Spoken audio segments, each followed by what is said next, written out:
శ్రీమాత్రే నమః. ఈరోజు 19వ శ్లోకం. అంతకంటే ముందు ఒకసారి 18వ శ్లోకాన్ని చెప్పుకుందాం.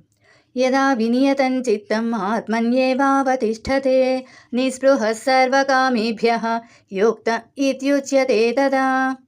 యథా దీపో నివాతస్థః నేంగతే సోపమా స్మృతా యోగినో యత చిత్తస్య యుంజతో యోగమాత్మనః.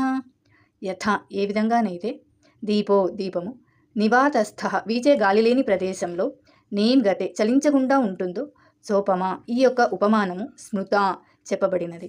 యోగి యొక్క యత చిత్తస్య నిగ్రహింపబడిన మనస్సు కల యుంజతో మార్గం తప్పకుండా అభ్యాసం చేయుచున్న యోగమాత్మనః ధ్యానంలో పరమేశ్వరుని యందు. అంటే గాలి వీచని ప్రదేశంలో దీపము ఎలాగైతే నిశ్చలంగా ఉండునో యోగికి వశమునందు మనస్సు ఈశ్వర ధ్యానంలో స్థిరంగా ఉండును అని ఈ యొక్క శ్లోకము అర్థం. శ్లోకాన్ని ఇంకొకసారి చెప్పుకుందాం. యథా దీపో నివాతస్థః నేంగతే సోపమా స్మృతా యోగినో యత చిత్తస్య యుంజతో యోగమాత్మనః. 20వ శ్లోకం రేపు చెప్పుకుందాం.